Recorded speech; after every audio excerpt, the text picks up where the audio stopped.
I thought we would talk about Close Encounters of the Second Kind. The second kind. We talked last week of the first kind. Right. And so can you tell us what's the second kind? Now, we learned that the first kind was the observation of the UFO. So Right. So Close Encounters of the Second Kind are cases that involve physical traces, whether that be physical evidence or physiological effects caused by a purported UFO. Like those crop circles they would leave. Something. Exactly. Okay. Or, a vehicle's engine dying because of a UFO being in close proximity. Burnt grass or okay. Exactly. Gotcha. Things like that. So what's your first story? When was the first time we saw something like this, or we recorded, or do you have? This isn't the first time that something like this was recorded, Right. but I thought we would start, since you're a Frenchman, I thought I'd start in your country. Start in my country. Yes. So the first case I have today is a physical trace case that happened in 1981 and Trans-en-Provence. Trans-en-Provence. Which is the southeast. Right. It's a good thing I have you here to it's pronounce close to it Marseille. correctly. It's between basically. It's not too far from Cannes and all the Saint-Tropez. It's in between those two. So on the afternoon of January 8th, 1981, Renato Nicolai witnessed a UFO land on his farm. So he sounds like half Italian. He half does Soviet. sound it. Renato is an Italian. Yeah, Nicolai. The Swiss Alps, and they could have. No, for sure. They could have skied over to the other side or something. Mm-hmm. He observed a UFO land in his property on his farm and then quickly take off. So it just landed and took off. Yeah, it landed and took off. So he said what first caught his attention was he heard a whistling sound that he couldn't identify. Something, Right. that he'd never heard on his farm before. So he said it was a soft whistling sound and it caught his attention. He was trying to figure out what it was. So he turned around and he saw a UFO that he presumed was making this sound. And it was about the height of his tree line at the edge of the property. And he said the object was a dull silvery color. Yeah, like everybody. Like a pewter. Yeah. And it looked like two saucer shapes, one on top of the other, and some type of band around the rim of it that he guessed held them together or what. He said that he saw it descending towards the ground. It was coming in at an angle kind of towards his direction. Okay. And so he went closer to where the object was coming down. And he said when he reached within about 100 feet of it, the object landed. Oh. It landed on the ground. It landed? As he was going towards it, it landed. It was coming almost his direction, but it actually landed before he got to where it was. And as soon as it landed, it made another whistling sound, and then it immediately took off. He said it rose into the air, and he said as it lifted up, he could see 4 openings on the bottom that he thought must have been where the propulsion reactors was coming from. Whatever produced the lift was coming from the bottom of this thing. But he said he didn't see any flames. He didn't smell any propellant. So he was only speculating that that's what those were. He said when it reached the height of the trees, it shot off towards the northwest. Okay. So it came in and then went back out in a similar direction. And he said when he walked over to where the craft had landed, he saw a circular impression about 7 feet in diameter. Wow. So it wasn't that large. Not large, but right? And he said that it appeared to be about 5 feet thick, in height, right, and about 7 feet in diameter from what he could guesstimate. So when this object lifted up, he also observed two dome-like protrusions on the rim of this object. Oh. And he guessed that those might have been landing gear of some type. Oh, I see. But they were just two domes. Yeah. But two on a disc, right? So so it doesn't make sense. It's not a tripod. It would. Right. Yeah. It wouldn't be. But that was only a guess of his. He was assuming that. Right. And he thought they might be landing gear. And he also saw two circular sections that he said looked like trap doors. So maybe there was some kind of panel or entrance into whatever this object was or whatever. He immediately thought it might be a government experiment. Right. Because it wasn't like we said before, it wasn't a huge craft. Right. It wasn't really that big. It was only 7 feet by 5 feet. So he thought it was something from the French military. Right. At the time, they didn't have anything. And so he actually didn't report it right away. Oh, he waited. He waited because he waited to see if anything showed up in the papers that, hey, and probably if there's all the witnesses, what people do. Right, exactly. He didn't want to be crazy. He didn't want to be the first one to say something, crazy. So, and he also wanted to see if the government admitted that they had some tests that went awry. Right.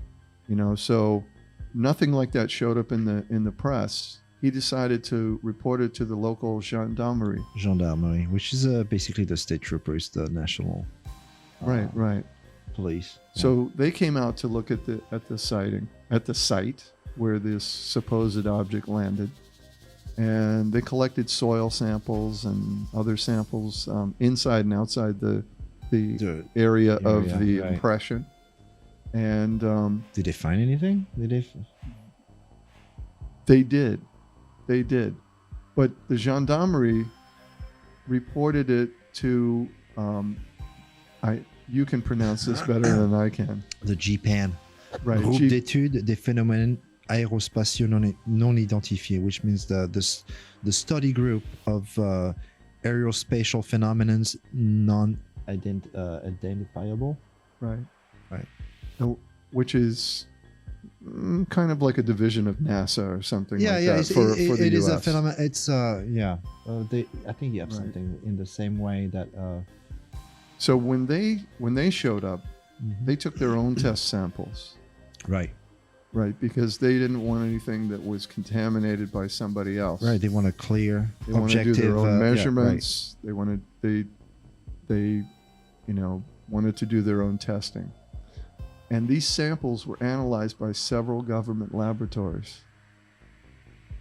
Wow. And the result of the test showed conclusive proof that something extraordinary had affected the soil and the flora of that landing site. Wow.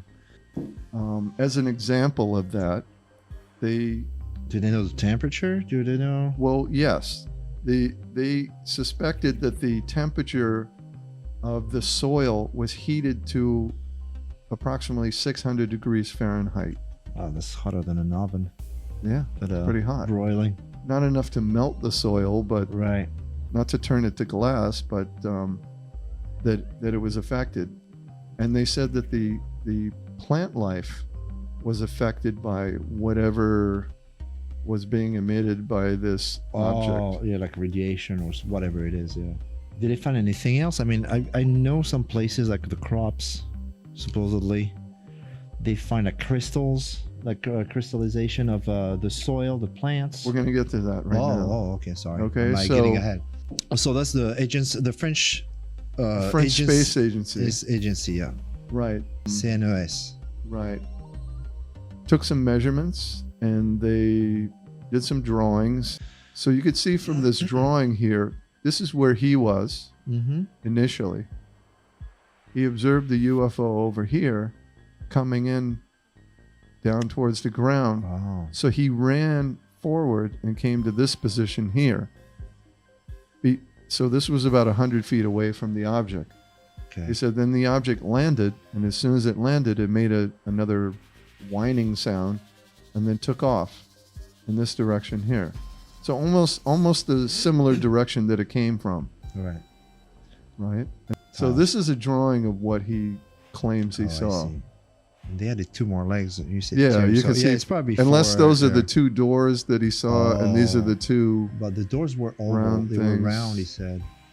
Yeah, but we're looking at it from a horizontal plane of view. Sideways. Yeah. So here's a photo of the actual landing site. So you can see the soil was affected. So here's a summary and conclusion of that case by the space agency. So this is their analysis of the actual incident, right? So they're saying that they don't think he was on any drugs or that he was drunk or anything like that, right? That he was that he was the witness was very coherent. So they said that the physical environment, that there was some type of impact, that there was some friction involved, obviously, and that the iron and zinc deposits in the soil were heated to less than 600 degrees Fahrenheit. So the crystallization is probably due to the heat that's involved. The dirt also, if you have sands mix, it'll crystallize right, to glass. it'll turn to glass. Yeah, right. Depending on. So some of the biological effects that happened were that there was premature aging of young alfalfa plants, and the photosynthesis of the plants were modified. Wow. So something physiological happened in that place. So this was their conclusion, that it was a physical phenomenon of unexplained nature. And it had a high probability of electromagnetic mode of propulsion based on their analysis. So there were other cases, in France. And this is a brief analysis of several cases. Do you know the last one you have? Yeah. Joe Taxi? Yeah. It's actually a French song. Really? From Vanessa Paradis, who's Lenny Kravitz's wife. Oh, really? Uh-huh. That's funny. And that particular sighting had an electromagnetic field around it and microwaves.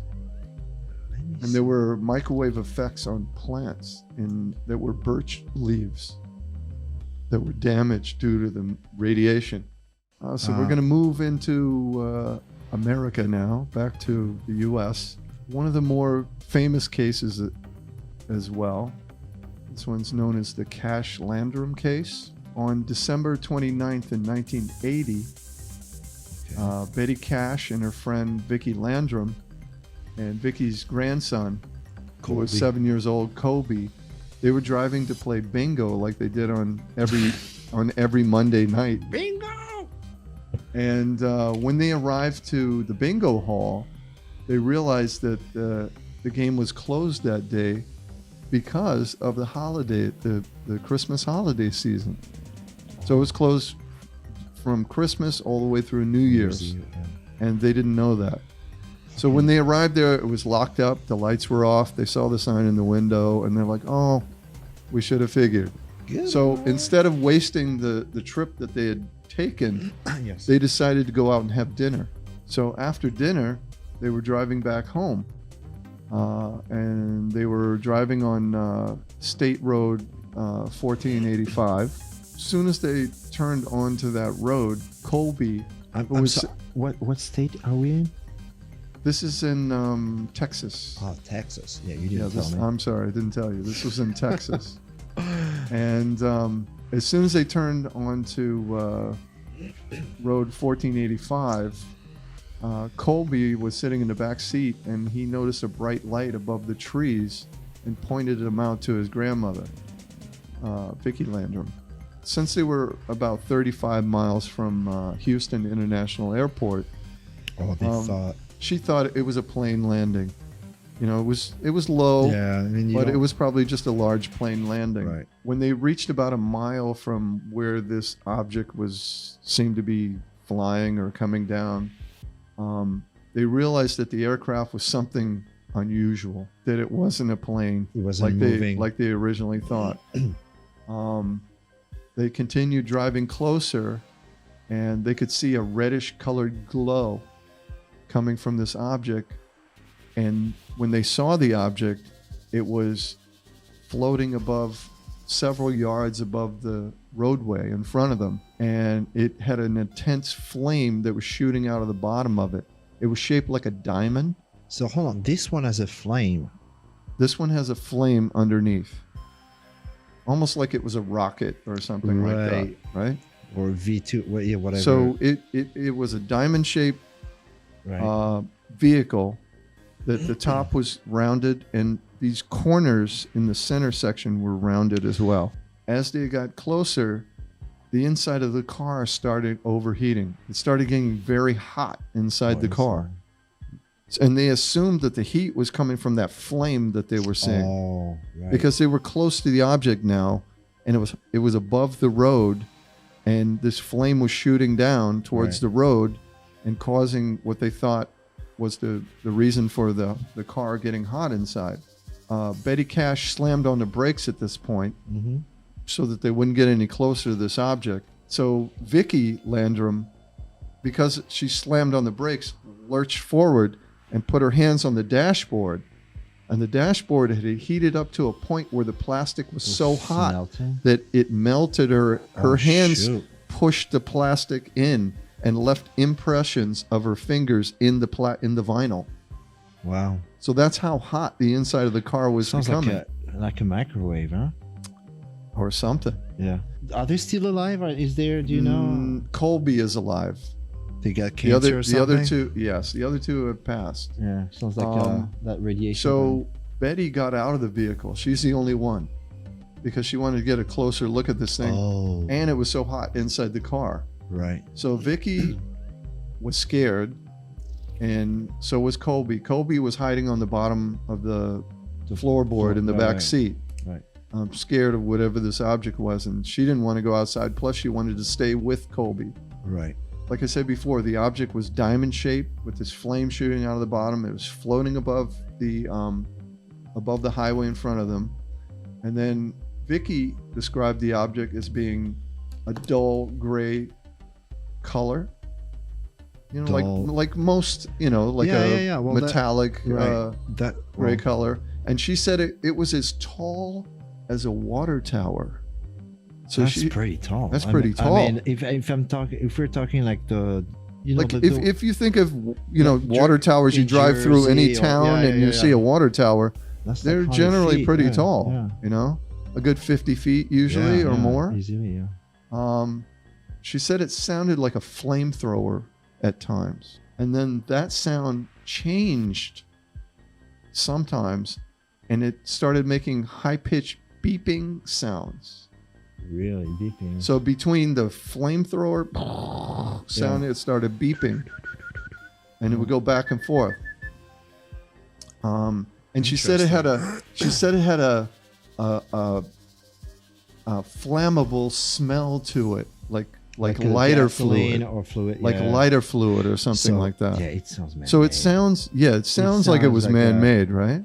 Betty was outside, and she said at one point the heat just became too much for her to bear, and it was so bright she couldn't look at it anymore.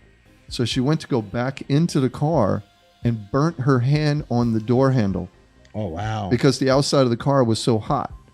So she used her leather jacket to grab the handle to get inside the car. Can you remind me quickly how far away were they from? I mean, approximately. I don't know the exact distance. Have to be pretty close. But it was close enough for them to feel the heat of this thing. Yeah. Well, the heat, if it's exactly. When it hits the ground, it's going to radiate outwards. So she used her jacket to open the door handle and got back in the car. They kept watching it, and at this point, it started bobbing, going up and down. Oh, really? The flame would shoot higher and it would lift up, and then when the flame went lower, it would come down. Oh, trying to also right. So it was like it was trying to take off or something. It sounds like they were tripping though. And so that's when they noticed military helicopters coming in. Oh, just over the treetops. And they counted 23 CH-47 Chinook carriers. And those are loud. Those are loud. They make a lot of noise. They're very low. They counted 23 of them. That's a big freaking deployment. 23. So these objects came in and Circle. made a perimeter around this object. And together, they took off. Like so they escorted. Yeah, it's they escorted military. this object, and eventually it disappeared over the tree line. So it does some man-made. Once the object was a certain distance away, she kept trying to start the car, Betty. Eventually, she got it started, and they went home. So when they got home, about 6 hours later, all of them. 6 hours. 6 hours after they returned home. So in the middle of the night, they all experienced extreme nausea, vomiting, and diarrhea. So that's like a radiation almost. So also, to agree with your point that you just made, all of them, to varying degrees, suffered from what looked like severe sunburn of some type. Betty, because she was outside, she probably had the closest and the strongest. It sounds like radiation to me. Yeah. She was the sickest out of all of them. And when she woke up in the morning, clumps of hair were on her pillow. Yeah, she was losing her hair. Already. Yeah. After just, overnight. And she was afraid to go to the hospital because she didn't want to tell them the story of how this happened to her. Yeah. Because she feared ridicule. And she thought that, it was a religious experience. That they were all frightened.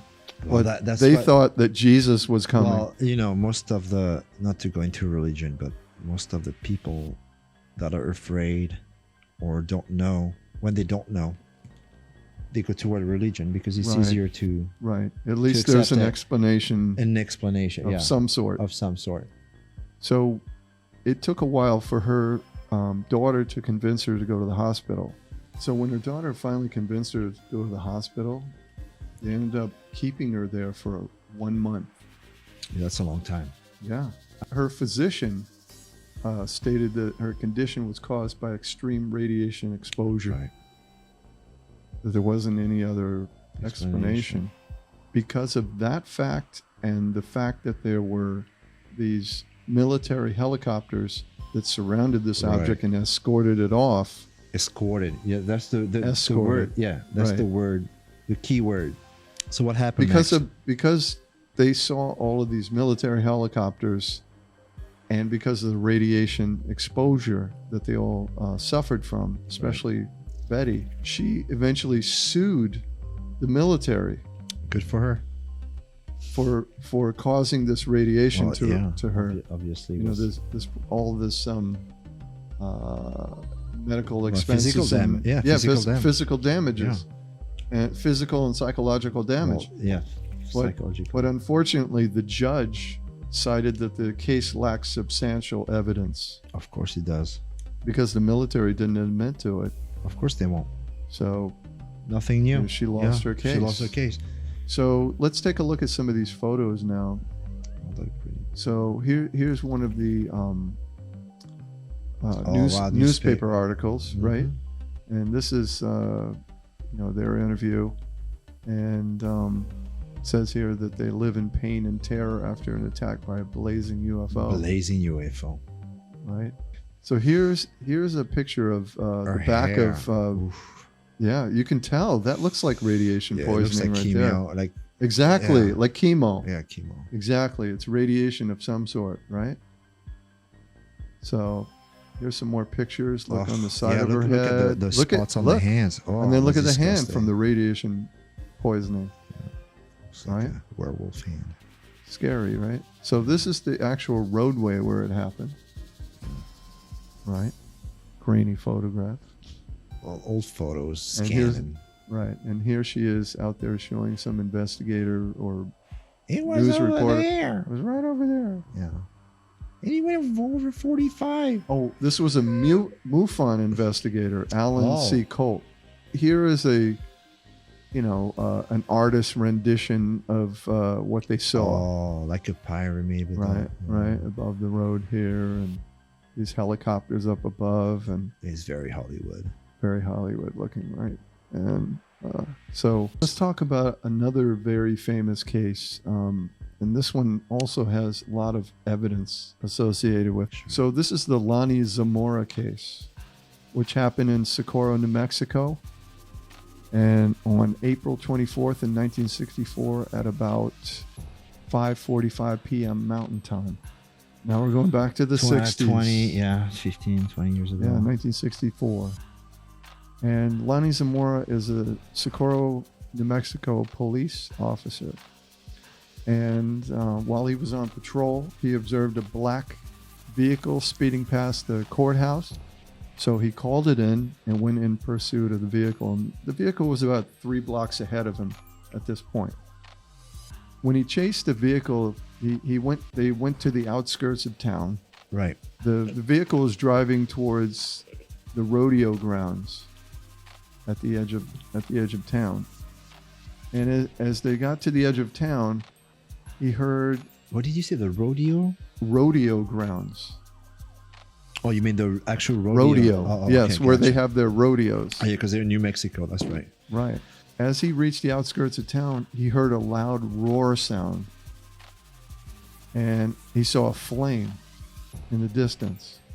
And he thought at first, and it was about a mile ahead of him, he thought at first that it was a dynamite shack that was in the area had exploded. Oh, yeah, because of the mines. Yeah. Right. They had right. dynamite stored in these shacks. So he thought it was a dynamite shack that was about a mile off into the distance. Right. He didn't remember exactly where this shack was, so he thought maybe that's what this loud sound and this flame that he saw was. Right. Instead of chasing this vehicle any further, he wanted to go and see, if somebody got hurt from this explosion. Right. So when he first arrived, especially in those small towns where there's nothing happening besides cars speeding. Right. It could have been some kids playing with this, and lit it up and got hurt or something. So he decided to abandon the chase and investigate. Investigate. Right. So when he got there, he described a bluish-white flame with an orange tint to it. That's a very strange color, right? An orange? It was a bluish-white flame with an orange tint. So he said the flame was funnel-shaped. Funnel-shaped? He said that it was narrower on the top and wider on the bottom. But he said it wasn't like a like wide fanning. It was just... it was a very narrow field of this conical shape. He said he couldn't determine how, the size of the flame, because he was too busy driving and he didn't, he had to keep his eye on the road. So, it wasn't sunset, but the sun was, low on the horizon. Right. So, and he said he was wearing, at the time, he was wearing like green tinted sunglasses. Right. So he said that the flame was slowly descending in an isolated area that was about a mile south of Socorro, New Mexico. He said he couldn't see anything above the flame, and he couldn't see the bottom of the flame because the bottom of the flame was behind a hill. He said that it was descending behind this hill, and he could see dust coming up. But it was descending. It was descending. The flame was coming down, but he couldn't see what was above the flame. Right, because... But he could see the flame, and he couldn't see the bottom of the flame because it was behind a hill. It was going behind a hill. He said, however, he could see dust coming up. Right. Or it could have been, if it was an actual flame, as it came down, it was, creating a vortex and so he drove up a gravel road to get a closer look at the flame. And he said that that the roar was very loud, but it didn't sound like a jet. It was totally different. And then he said that the sound changed in frequency from a high pitch sound to a lower pitch sound. Wow. And then it just stopped. But he was driving and didn't see what happened to change that sound. But when it stopped, he was in the process of trying to get up this very steep gravel hill. Right. And he said when he drove up, he kept sliding backwards. So it took him about 3 attempts. Oh, because of the incline, yeah. The incline of the hill, and because it was covered in gravel. Right. So he said it took him about 3 attempts to get on top. Up. So when he finally got to the top of the hill, that's when the noise stopped. He said when he reached the top of this hill, he kept driving slowly forward, and he was looking for the dynamite shack. Right. He couldn't remember exactly where it was, so he was like looking around. Then he saw the object, and at first he thought it was an overturned vehicle. Right. You know, like a Volkswagen bus or something like that. Right. But he said it was about 20 feet long, whatever this object was. And then he noticed 2 short people wearing white coveralls. And he said they were either short adults or tall children. So he said as he was driving forward and he saw this object and he saw the people, one of them turned and looked his direction. And he thought they were looking at either him or his vehicle. Right. And that individual who was looking at him, as soon as he saw him, kind of jumped, like was startled. He was looking at the object and he saw 2 legs, extensions sticking out of the object, going out, slanting outwards towards the ground. That's the one. He made a sketch also. There's online. I think. Right. It was, the object was supported by these 2 legs. It looked like. So he moved his vehicle closer because he thought at this point it was an accident of some sort, like some vehicle flipped over, and maybe these people needed help. Right. Well, maybe they were injured. It's like being a first responder. Maybe they were exactly. Yeah. His police instincts kicked in. So he radioed to the sheriff's office, and he said he'd be 10-6 out of the vehicle, which means he's getting out of the vehicle to investigate a possible accident down in the Arroyo. So he got out of his car, and when he did, he fell because of the gravel. He fell down, and then as he fell, he heard 2 or 3 loud thumps that he described like either hammering sounds or like someone slamming a door really hard. Oh. So he heard 2 or 3. He can't recall exactly how many of these sounds he heard. And then when he heard those sounds, he turned and looked at the object, because when he fell, he wasn't looking at the object. Right. He was looking down at the ground. And then he heard another loud roar.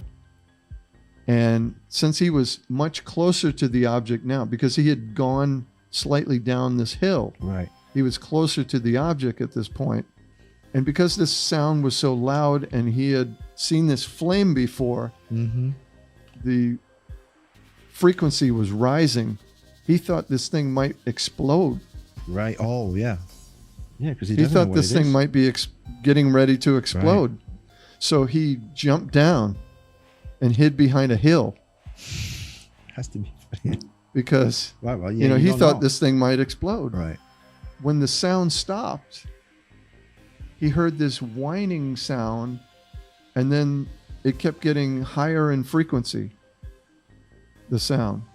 Wow. And then the object started lifting off the ground. So like a turbine. It sounds like a turbine or something. The object started, it started lifting off the ground until it was about the height of where his vehicle was on the hill. Which is above him. Right? About 20, 25 feet off the ground. And then he said the object became silent, and then it started moving southwest. And then the object, the color of it was a dull aluminum, and it was shaped like a propane tank, he said, or a Tic Tac, about 20 feet long, with some type of red lettering that was about 2.5 feet tall and about 2 feet wide. Also, there was inscription on it? There was an inscription on the side of the object. So that was his original drawing.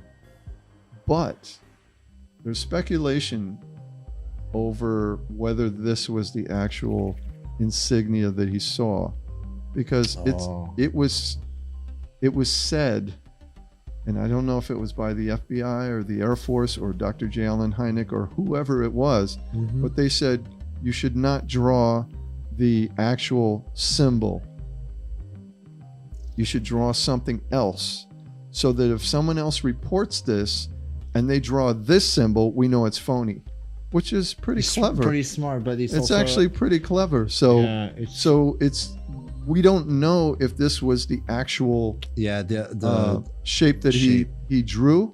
The one that they say was the actual shape was an inverted V with 3 horizontal lines going through it. And then in a letter that Dr. J. Allen Hynek wrote years later, he drew an inverted V with 2 horizontal lines in the V and 1 above it. So we don't know which is the real one. Yeah, so this object, when it took off, it ironically flew towards the dynamite shack and only cleared it by about 3 feet. Yes. So the object lifted up and flew towards the dynamite shack, which was in the distance. Right. And the dynamite shack is 8 feet tall. And he said that it looked like it was only 3 feet above the dynamite shack when it passed over the top of it. So then it flew off into the distance. And then that's when he reported it over the radio. Before anybody else showed up, he made that drawing. You're right. That shows the insignia on the side of the aircraft.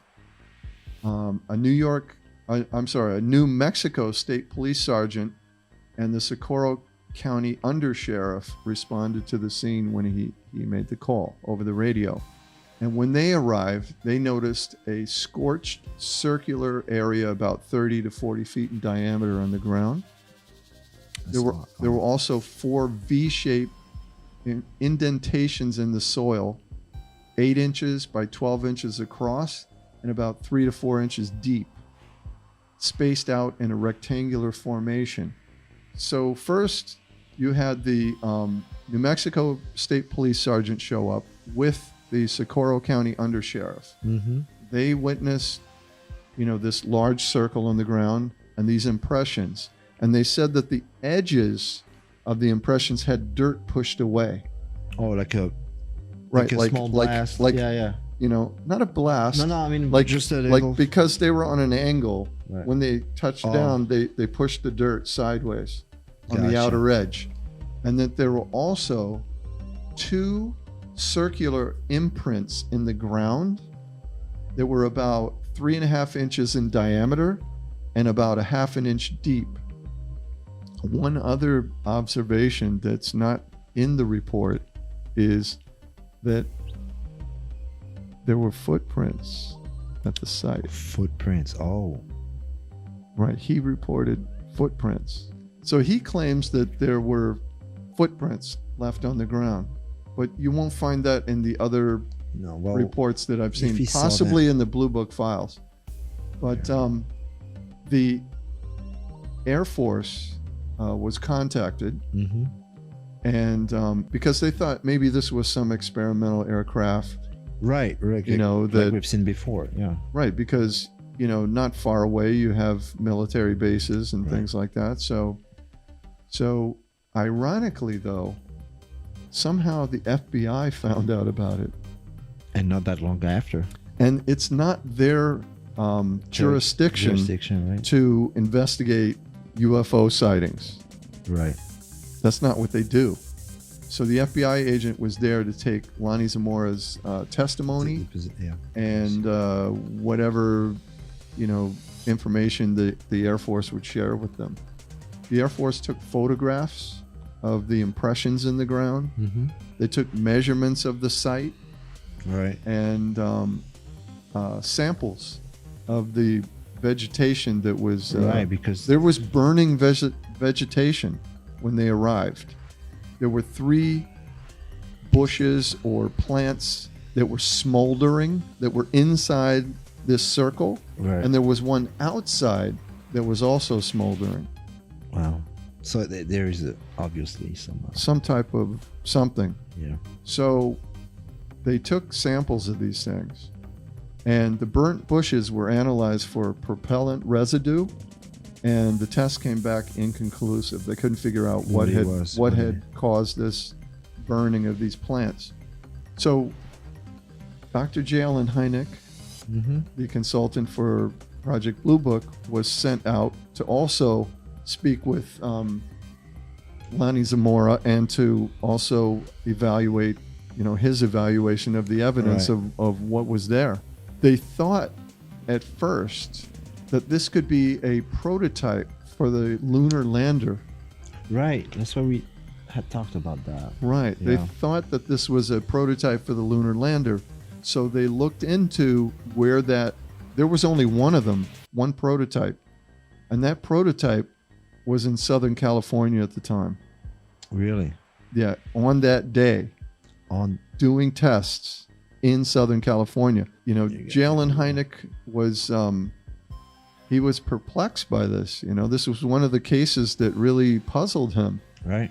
Because he didn't have a plausible explanation other than possibly the lunar lander.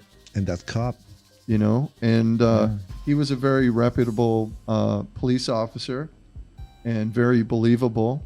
And he wouldn't talk to anyone until he spoke to his minister. He was a very religious man. Jacques Vallée, who we spoke about before, mm-hmm. He told Dr. Jalen Hynek about cases in France where there had been, landing sites, right, that they believed were authentic of some sort, whether they were experimental aircraft or whatever they might be, but there were sites in France.